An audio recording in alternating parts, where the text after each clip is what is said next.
1. Oh boy, happy long weekend, everyone. I served a table this week, 2 men that I estimated as mid-30s, that weren't necessarily rude, but so cold. And then the one that paid the check tipped 5%. Later that day, he left a review online, and my angry self wants to fact-check. The review. If you are in no rush, come to this place. The service is slow. We waited 20 minutes for a menu and another 20 minutes for our drinks sitting upstairs on the balcony. The place was not too busy, which surprised me on how slow the service was. The food was not worth the money. $136.01 included 2 drinks. We had the seafood chowder, which was salty and lacking the actual seafood and mussels, which were average. The main course consisted of lamb shank, which was not bad, but the chicken curry was terrible, with large pieces of almost raw onions and red pepper.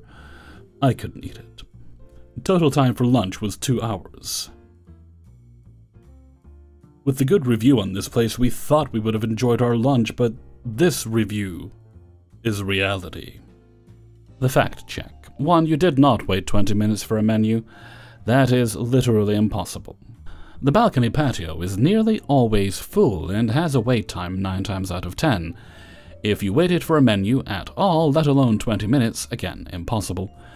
It would be because you walked or ran past both the downstairs hostess telling you to wait to be seated, when upstairs, the multiple signs telling you that you had to wait to be seated upstairs, and the upstairs hostess, and sat yourselves at a dirty table.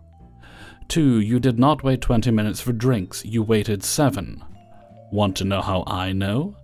Jay, the bartender, was working on the chit for a party of 15 that sat just before you. Bad luck? Sure. 20 minutes? No. Plus, you ordered shaken cocktails. Takes a bit longer than a simple draft beer or soft drink. I also checked the printed drink ticket for the time it was rung in versus when I ran it to your table. 7 minutes. 3. The place was not too busy. I don't expect customers to have eyes for this, but come on. Our patio was full to the point that we were seating tables inside who were both on a wait and not on a wait for the patio. And there were 2 servers on. That's 34 tables split between 2 servers. While not every table was full, we had at least 12 tables each that day. Busy does not always mean every table in the place is full. Restaurant staff are people too. You can't exactly sprint with hot plates and drink trays. 4. You ordered the most expensive appetizers and one of the most expensive main dishes on our menu. While this may not be true for every restaurant, this is a pub. It is logical to assume that fresh-made chowder and mussels are going to take longer than a basket of fries to hit the table. Same thing with the lamb shank. Our most expensive entree, cooked to order, is going to take longer than some chicken tenders. If you are in a rush, why would you order that? Better yet, why would you order an appetizer at all? I won't defend the chicken curry. It's either good or bad depending on which cook makes it. That is basically the only part of this review that is somewhat valid. 5. Total time for lunch was 2 hours, but was it? Because our point of sale shows when we punched things in, drinks, food, etc., and our point of sale shows the time we printed the bill. You were there for 1 hour and 22 minutes. When I brought you the bill that you tipped 5% on, which you asked for 2 minutes before I printed it, 1 hour and 22 minutes? Excessive for some, absolutely. But when a table starts with appetizers, orders the good stuff, is seemingly in no rush, and each person takes only an hour to finish their one and only cocktail, forgive me, really and truly, for thinking that you might have some time to spare. 2 hours indeed. I got bad vibes from this table to begin with. That's why I checked the timing of everything. I also remember anyone who orders lamb shank because, again, pretty bougie for a pub. This review is reality. Nah. This fact check is reality. I paid to serve your exaggerating butt, so you can suck mine. 2. Hi everyone, I need to get a very long rant out because this was awful. So a bit of context. This is a local restaurant and pretty small.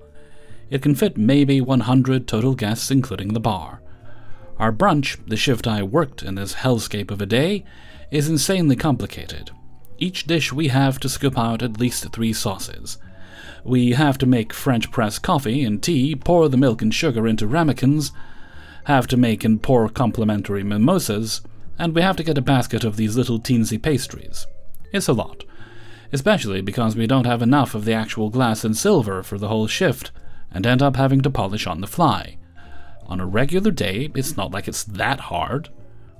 So anyway, on this particular shift, about 30% of our staff had called out.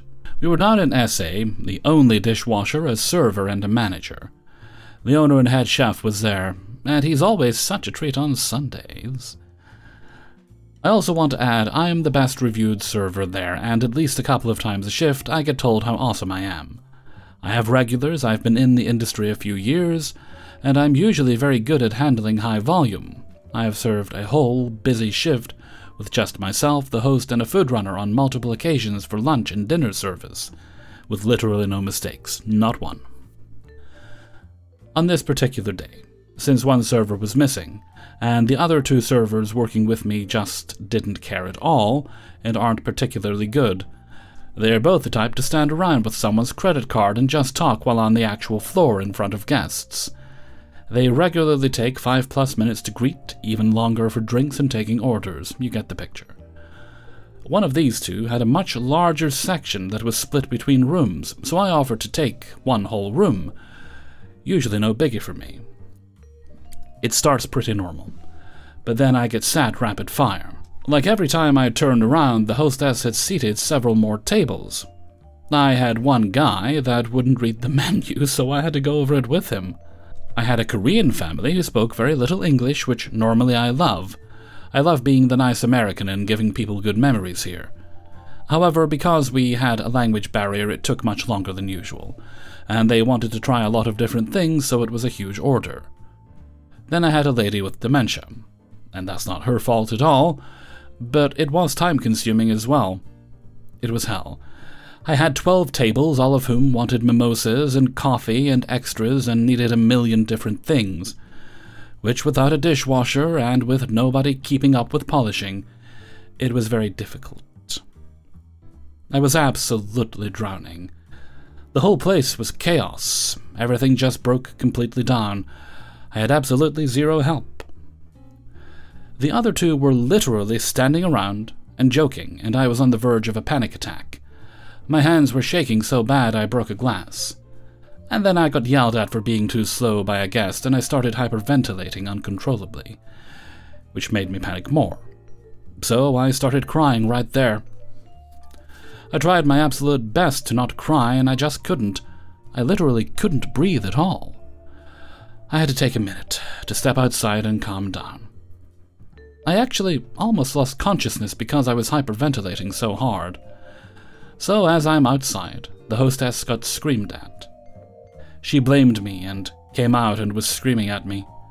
I went back in and the bartender had come to get me because my tables were coming up to her. It was humiliating. All my tables had seen me cry. I was shaking so hard it was hard to hold anything. 2 tables had gotten up to leave by the time I got back. I don't know what I was supposed to do because I couldn't even speak until I had taken a moment. Then, once things calmed down and we started closing, one of my co-workers, the owner's daughter, tore into me about disappearing multiple times when I had only gone once, because of the, once again, completely involuntary panic attack. And now my boss wants to have a chat when we go back. His daughter is such a nasty piece of work. She's so gleeful about firing people and starts so much work drama by bashing people. I'm worried he'll take her side and act like I'm just bad. I want to retaliate. I have several reviews that mention my name, nobody else currently working there does, and I consistently make more than my co-workers on the same shifts. I have 3 tables of regulars who ask for me. I'm always willing to help out. Cover shifts. In the year I've been there, I've only been late 3 times. I don't call out. I ask for days off in advance, but my word versus hers is going to be the deciding factor. I'm so humiliated. That whole thing was so embarrassing, and I know I'm gonna have even more work nightmares. I have them pretty consistently, The only reason I keep this job is because the work is usually pretty laid back and the money is good. But I'm still worried I'm gonna lose my job. I would really like some advice on dealing with this. Hellfreezer's note. I think what you need to do is begin the process of looking for another, better working environment. The one you're in right now sounds a touch toxic. It seems that you did not, and perhaps consistently don't have the support you need. If the owner's daughter has that much authority in the place, and she herself is someone who delights in causing trouble, it's never going to be the place to work you deserve. And you deserve a pleasant and reasonably stress-free working environment. It is serving after all, so it's never going to be completely stress-free. But the people you're working with should not be the cause of your problems. The occasional grumpy customer should be. I mean, they shouldn't be, but they should be. Sounds like you did pretty well, given that your colleagues weren't being cooperative that night. Don't be so down on yourself. I hope the meeting with your boss goes well, and that you have that job to rely on for now while you find something better. 3. This happened yesterday, and I'm still so confused. I work in an upscale casual restaurant for context. 2 young people came in for lunch. Guest A, quiet but nice enough, and guest B. I'll let you decide what B stands for.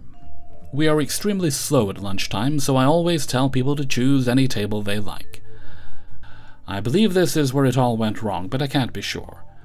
I ask if they'd like bottled or tap water, and they say, tap, with limes to go with it. So I bring the limes in the water, and they are ready to order. A bolognese to split. We will be sharing that, so can it come out with an extra plate? Are these okay? I gesture to the 2 plates sitting on their table. All tables are set with share plates before being set. Works great, thanks, says guest B. Okay, cool. Can I get you anything else with that? Maybe some house bread? Does it cost extra? Yes, it's $4 on happy hour. Nope, we're good. All I want is a check right away, as soon as possible. Okay, then I'll have that right out for you. I send the food, print the check, and bring it immediately to the table. As their food is cooking, I swing around with the water pitcher, and guest B asks me for another plate. Can we have a new plate that you didn't touch? That would be great, thanks. I blink. I literally have a brain fart trying to process this. Yeah, you touched that plate. I saw you. So we need a new one. After another long pause, I say, I will bring you a new one, but I will have to touch it to bring it to you. Yeah, but on the bottom, not in the top. We both work in fine dining, so we know how this works. After an extended moment of direct eye contact, I shrug and say, sure. The share plates are stacked up in the dining room, so they see me literally scoop up 2 of them, doing my best not to touch the top, and set them on their table the same way. I take the offensive old plate away. 15 minutes later, I drop off their food while they're both in the restroom. They come back, and I wait about 30 seconds for them to taste it before I go to check on them. I can already see them pushing the plate away and hear complaints about the flavor from guest A. Is everything okay? No, actually, I think I'm allergic. So we're done here, and I'm going to the ER and calling the health department. They get up and start walking out, never touching the check that had been on the table since they ordered. You never mentioned any food allergies to me. You should have asked! You're a server! It's your life, and you should have said something if you're that highly allergic to anything, but you have a great day, and please don't ever come back. Oh, I wouldn't dream of it. And off they went. Didn't pay. Never once said what the allergy was. I had a brief temper tantrum in the dish pit and went back to my day. I always feel like I'm that girl from Waiting who's all mad and angry and then turns to her guests with big smiles. 4. I live in an area that is considered to be quite affluent. I have a mortgage that I somehow lucked out and got a fairly decent rate on. That being said, it is not what you would call inexpensive. I work 2 jobs throughout the year, and the job I'm going to be mentioning today is my main source of income throughout the warmer months. So, I work for this catering company. The owners are a married couple well into their 50s. I am one of their managers, and I handle the majority of setup for most of the occasions we serve. I'm in charge of hiring and firing. I am in charge of payroll. In truth, the owners don't do very much except show up, eat free food, look pretty for the crowd, and act personable. The key word is act. If I'm being honest, these two have the personality of roadkill. Amy and Walter, for the sake of the story. They are not pleasant people behind the scenes, and they treat myself and the rest of the staff as if we are disposable. We had a person I was supposed to fire because of repeated no-shows. The kicker. The reasoning behind these repeated no-shows was because of the fact that it was towards the end of a pregnancy that ended up becoming high risk. The doctor ordered her to finish out the last few months on bed rest. I was able to talk these two into letting her keep her job but putting her on medical leave. When I uttered those two words, they almost laughed me out of the building. The reasoning behind their fool attitude with the situation? They claimed the insurance package she had taken out of her paycheck every 2 weeks didn't handle any kind of maternity leave, and therefore they wouldn't pay it. So here's what I did. I usually pick her up, so I knew where she lived. After a phone call asking if I could come over, she said yes. I explained the situation to her, and she was rightfully livid. This poor young woman looked at me as if she wanted to curse a blue streak in my direction. However, she didn't, because she knew how her actual bosses operated. They told me you could have a sort of medical leave. I tell her with a hint of hesitation in my voice. She rolls her eyes at me and takes a deep breath before responding, "Yeah, the kind where I still don't get any pay and I may as well not have a job." She wasn't wrong. These two cheapskates were known for cutting corners anywhere they could. So there was a 900% chance she was absolutely right. You know I'm not going to leave you hanging, right? I already have an idea in mind, and if it's okay with you, I'm going to make a phone call. She nods at me in the affirmative, and I pull out my cell phone. In less than a minute, I've got my cold season bosses on the phone. These two are by far night and day different from the catering company. They are an older couple. The husband is a Vietnam veteran, and his wife emigrated here from Poland back in the 1980s. They own a small inn at the end of town surrounded by a beautiful forest, with an equally beautiful lake a stone's throw away from the building. The building itself is Victorian style, and to say it looks amazing after a good snowfall would be doing it a serious disservice. I explained the situation at hand, and before I can finish, my boss Hank cuts me off. "You're telling me her pregnancy is high risk and they want her to work? I don't blame you for giving us a call. Give me your phone number in 20 minutes. I'll give you a call back." I did as he asked, and in typical punctual Hank fashion, he called me back within that time frame. Hank, his wife Marjorie, and my very pregnant co-worker spoke for well over an hour. My friend's attitude changed as she hung up that call. She smiled and gave me an incredibly happy thank you, and she told me she had one more phone call to make. Then she asked me to stay put while she made that call. I watch as she punches a number into her phone and puts it on speaker. A very familiar voice came through the other line. The voice of my boss, Amy. "Hi, Amy," my friend says. "I understand you wanted to fire me because I'm on bed rest. Well, I don't want your pathetic maternity leave offer. And you don't have to worry about paying me any more because I quit. You and your husband can go pee up a rope." I hear Amy begin to raise her voice to a shrill pitch, but before she can launch into a tirade, my friend hangs up on her. "Wait a minute, what just happened there?" I ask with justifiable confusion. "Hank hired me over the phone. He told me his wife was high risk with their second child.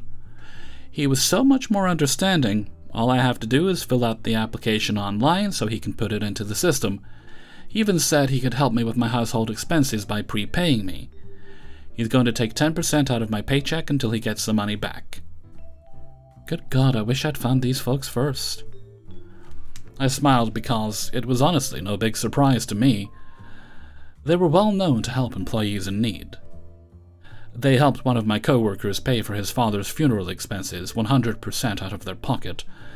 This is honestly why I've continued to work for them for well over a decade. Yes, they're my bosses, but even if they weren't, they would absolutely be those friends that were more like family. The best thing?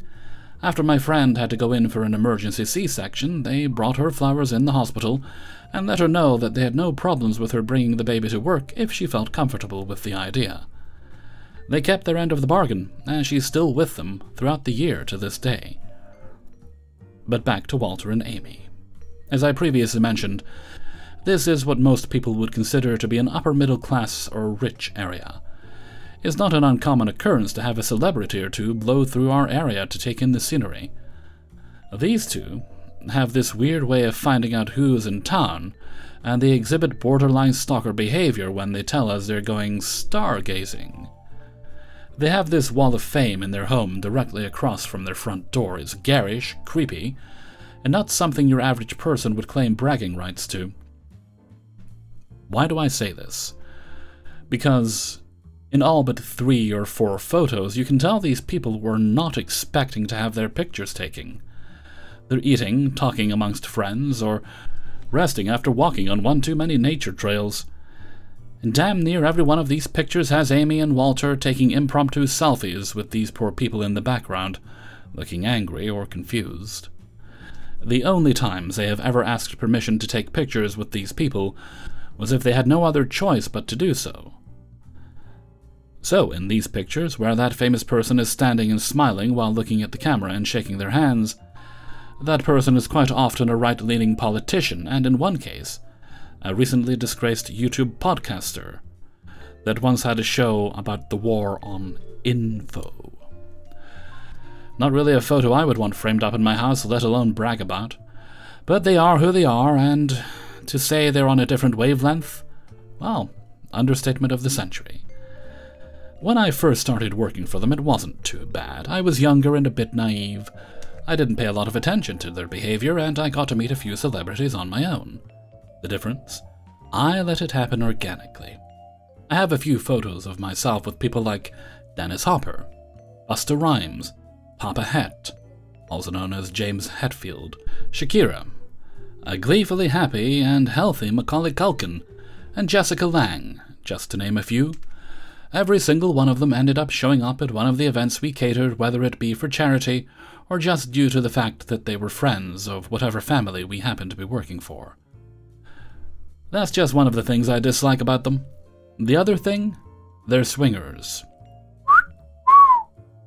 And I'm not going to put anybody down who happens to be into that.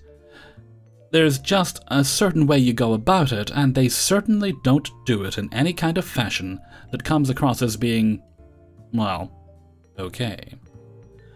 They've had quite a few inappropriate conversations within earshot of our customers. Being the owners of the company, they've come to this decision that it's a good idea to mingle. And by mingle, I mean drink as much top-shelf alcohol as they can drunkenly embarrass us, while looking like a couple of unerudite inebriates. We were catering this event towards the end of the fall. I was getting ready to start working at the inn within a couple of weeks, and this was my last event with them for a year. They are about $200 in and some Grey Goose vodka with cranberry. They are sloshed. Amy and Walter start having a very loud conversation with an uncomfortable younger couple. I'm 34, and they weren't much younger than me. And they start trying to entice them into an encounter because they find them attractive. The younger couple was trying as politely as possible to excuse themselves from the situation, and they were getting more uncomfortable by the moment. You see, I brought up celebrity encounters because they actually factor in right at this moment. Amy and Walter had what I like to refer to as a reverse encounter. This is where the celebrity encounters them first and makes them feel as awkward as they've done to others in the past. I'm not going to name this celebrity, but I'll drop a hint or two. He was a stand-up comedian who was infamous in the 80s and 90s. He was known for insanely dirty jokes, and he loved to wear a leather jacket. That's all I'm going to mention. He overhears the conversation, and he can see these 2 poor kids just trying to get away at any cost by this point.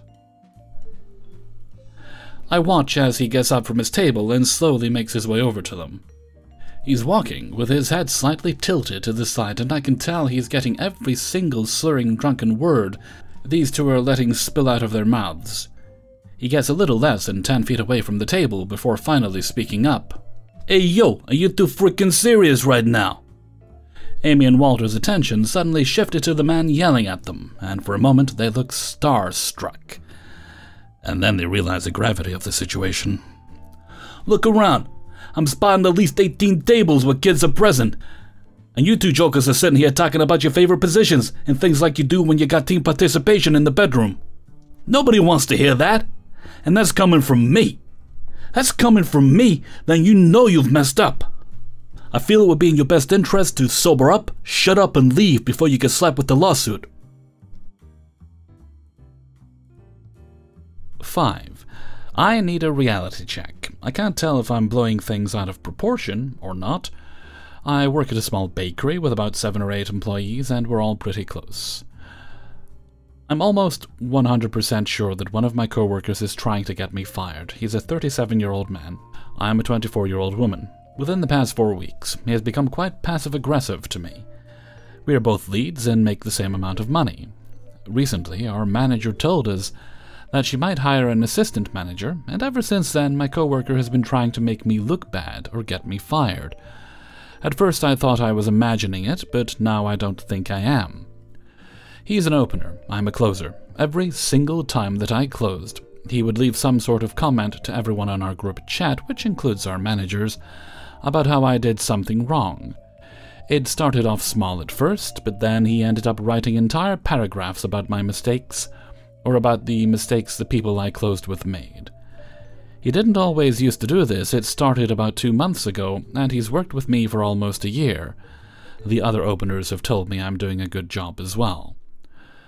I worked there for almost 2 years now, and still forget to do things here and there, but just small things. He forgets things too when he opens, but it doesn't really bother me. We're all a team, and I just do whatever the openers forget and call it a day. If it's repeated, I'll call it out. But small things like forgetting to wipe a window or not taking out the recycling don't bother me. Then he started to call me out on things that he forgot to do, but blamed it on me. He wouldn't stop calling me out, so I talked to him in person and told him that if I'm doing something wrong, please tell me in person so that I can correct it. I told him that putting everything in the group chat is not productive or helpful. He didn't listen, of course, and his behavior continued. I even left the group chat at one point because I was so fed up with him. Then I got added back in and started fighting back, calling him out on things he forgot, which he clearly did not like. Anyways, a few days after going back and forth again with him, I saw that I got a bad review on Google. It had my first name and last initial, and said that I was rude, impatient, and incompetent. It was a 1-star review. I immediately thought it was him somehow, but my coworkers kept gaslighting me, so I put it off. Our company places a lot of importance on the Google reviews and has fired people over them before. Well, a couple of days later I decided to investigate further. It turns out he's friends with the girl who posted the review. I did a deep search and found that they've been friends for over 5 years. Yesterday he got wind that I knew what was going on, and he blocked me on all socials. Too bad for him that I had already screenshotted his relationship with the reviewer and sent it to my manager and HR for review. I have all the proof needed. All my coworkers are stunned and couldn't believe he would do something like this. He's a pretty nice guy. But I guess he felt insecure and threatened by me due to the assistant manager position. I don't know. I haven't talked to him or seen him since I found this out, and my managers haven't responded to me for over 24 hours. The review was deleted, so I'm assuming that my managers talked to him, or that he knew he was caught, so he had his friend delete the review. My dad told me I should take legal action, but I feel like that's a bit much. I don't know what my managers are going to say or if they'll even do anything at all. Maybe I'm the one who'll be fired, but at this point, I just want to leave and find a new job, since I don't know how far this guy will go. Am I overreacting? Hellfreezer's note. Firstly, no, he is not a nice guy. He is likely someone who has pretended to be nice, and as soon as he saw you as a challenge to something he wanted, you saw who he really was, and that is who he really is. I don't think you're overreacting here. What I would suggest is that you document everything at night. Make sure you take a picture of how you've left, or pictures rather, of how the restaurant's been left when you're running things at night, so that you have proof. Also, when he calls you out on something, if he's still doing it, thank him so much for pointing that out, and that you appreciate it and will rectify it in future. That you really appreciate the opportunity he's giving you to be the best employee you can be. He'll hate that. Then, as you've already been doing, point out his mistakes. But don't do it to be petty, do it under the guise of helping him become a better employee. Making yourself appear to be the much more reasonable one is the kind of quality that your employers will be looking for in a leader, and it might actually help you get the position that he's looking for, if you indeed want it. Quite frankly, if I were you, I'd go after it just to spite him. Whatever it is, I hope it works out. He's obviously a spineless little coward, otherwise he would have spoken to you if he had a problem, and he wouldn't have had his friend write a quite frankly fake review about you. I hope it all works out, and I hope that very soon you will be his boss. He'll love that.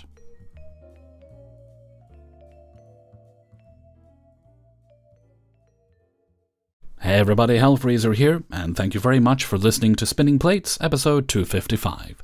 And thank you very much to everybody who allowed me to use their stories in this video. Before you go, hit the like button and subscribe if you haven't done so already. If you'd like to support the channel, you can do that by joining channel memberships. I think there's a button somewhere for that. There.